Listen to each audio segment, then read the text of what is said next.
Morning guys, so welcome to this video. My name's Haddi Connant. I've been a runner for about 8 years. I've just moved to cycling, but I got to sort of county level in the UK, and today I'm going to be giving you some tips on how to run your first race. Now, tip number 1 would be to prepare the night before. This is quite a basic tip, but it basically enables you to gain that little bit more confidence the morning of the race, because you sort of know where you're going, you know what you're doing, and you know what sort of kit to bring because you've prepared it the night before, and it just, you know, puts you at that peace of mind that on the day of the race you can just concentrate on the race and you don't have to worry about sorting things out. Tip number 2 is to look up the course. Now this tip is mainly referring to if it's a longer race, maybe a cross-country race or a marathon or half marathon, and by looking up the course you're going to know where the hard bits are and where the easy bits are, and it'll just sort of, again, give you that little bit more confidence of sort of knowing what you're letting yourself into, and knowing when it's going to be painful and knowing when maybe you can go a bit faster. Because it's your first race, you won't necessarily be able to put strategy into this tip or use the course to enable to improve your strategy, but obviously when you get better you'll end up knowing your strengths and weaknesses and be able to use the course to your advantage and know your pacing at certain sections of the course and know how to run it almost before you've run the race.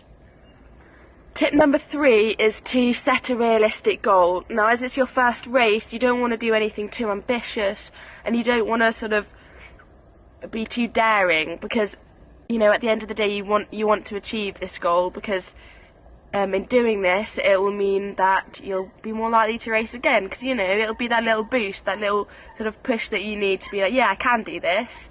Now, if you train with people or you have a coach, talk to them, ask them what they think you should set, ask them what time they think you should go for, or maybe what position if you're that way inclined.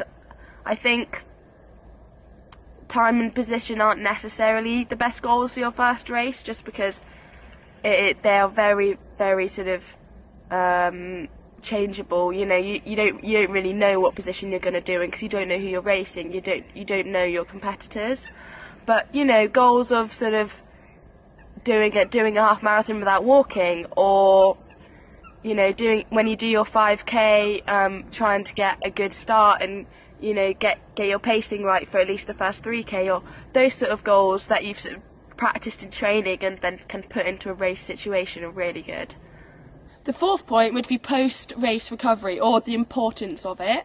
Now, as it's your first race, or maybe you're a beginner into running and you've not necessarily done lots of hard workouts, so you're not aware of sort of the importance of post-training or post-race nutrition, I'd recommend something really basic. So maybe, you know, a glass of milk and a banana, or just a banana, because milk's quite hard to get at the end of a race. Often, if it's a marathon, you'll get a goodie bag with a chocolate bar in. You know, you just eat that. It's only going to replenish your glycogen stores. You're not suddenly going to get fat or anything. Like, don't worry about that.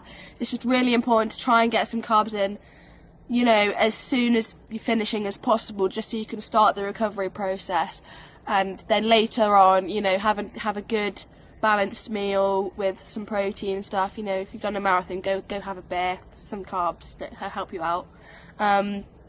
Yeah, but it's really important just to get protein and carbs in as soon as you can after the race.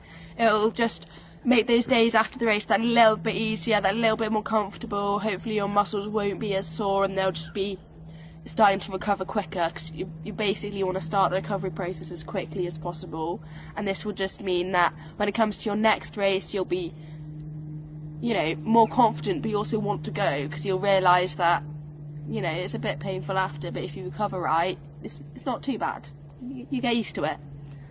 So my 5th and final point is just enjoy it. And it's a race, okay? It's going to be hard, and you're going to go out of your comfort zone, especially if you've not done it before. But enjoy it as much as you can. Everyone there wants to enjoy it, and people who've raced before want you to enjoy it as well, because racing is different to training. You do find that little bit extra within you to push. You do find that little extra kick at the end, just before the line. Like, even if you've not been training a long time, like racing, will do that to you, and you will find that extra kick, and you will, you know, hopefully push down another pain barrier and reach that next level. And that's fun, like in a way that you know, being able to push the boundaries and being able to push yourself is sort of exhilarating. So yeah, I'd say enjoy it, go with an open mind, don't expect a lot of yourself, and don't put pressure on yourself. It's your first race, you know,